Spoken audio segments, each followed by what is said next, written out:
So this is Phyllis, my philodendron. Today we're going to be doing layering propagation. What you're going to need is a plant pot with some grow medium in it, a hole cut in the bottom, and down the side.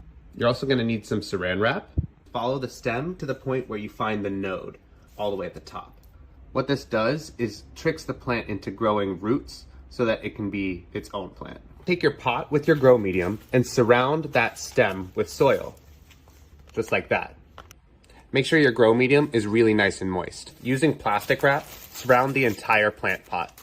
What this does is it creates a little humidity dome inside of there, which tricks the plant into growing roots. But that's pretty much all there is to it. You're gonna leave it here for a couple of weeks, and then we'll separate it from the mother plant, and we'll have a brand new plant. Flash forward 3 weeks, and this is what you're left with. Look at all that beautiful new growth. Put it in a fresh pot, and you're all set. Look how happy she is. So this is Frank, the fig tree. I'm gonna be dividing him into 2 separate plants using a method called division. You're gonna need a pot with some soil, a chopstick, a plant that's growing 1 or more plants, and a container to keep you from making a mess. Start by dumping your plant into a container. Find where the 2 stems intersect. Separate some of the excess soil. Using your finger or a chopstick, start to pull the baby plant away from the mother plant. You wanna try keeping the plant's roots as intact as possible, so be really gentle when doing this. This is sort of like plant surgery. Gently start to wiggle that guy out using as little force as possible. Work your way deeper and deeper until the roots are no longer resisting. Might hear a few pops, but that's okay. Just keep going. There's no turning back now. And that's it. I actually found 1 other baby that I'm gonna try and take out. Now that your little baby is free, it's time to give it a new home. Dig a little hole, plop that guy right in there. And now you have 2 beautiful fig plants for the price of 1. 3 if you count this little guy. So I want to show you this really cool project that me and my friends are working on, a living tree dome. These are cuttings from purple willows and white willows. We placed them in a nearby bog for about 2 to 3 weeks until roots started to show. After they were rooted, we buried them about 1 foot deep and screwed them together. As they grow, we're going to weave them together to create a tree dome.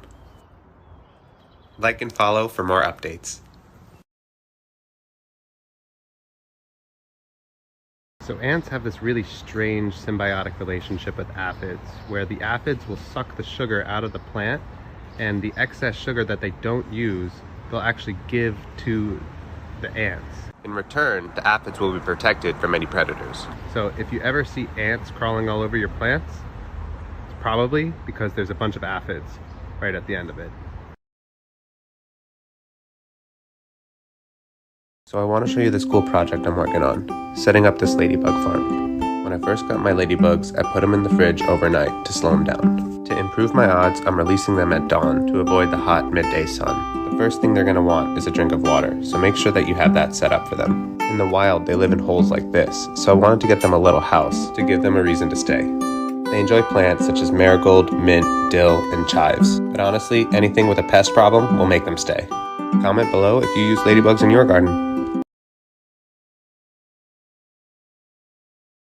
So this year, I wanted to try growing seeds from a pepper. I started by using a super ripe pepper and sowed the seeds directly into the soil. After about 3 weeks, 2 of the seeds actually popped, so I gave the other guy its own home. And it actually worked. I got my first pepper.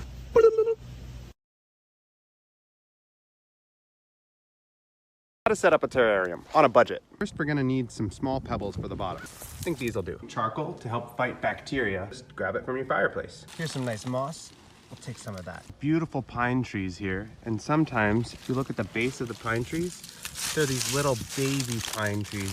And then you can place that in your terrarium too. I also found this, which I think is just beautiful.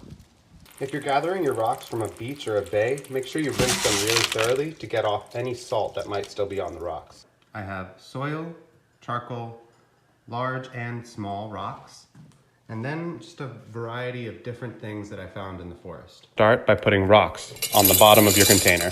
Add in your charcoal or soil, then tamp that down. Now we can start to add our bits and bobs.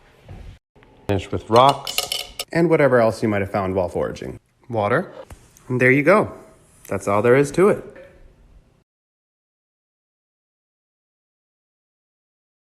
This is my friend, Mamu Nukumanu. He's the creator of the Tree Dome project. He focuses a lot of his time on making living architecture, with the goal of eventually growing houses out of trees.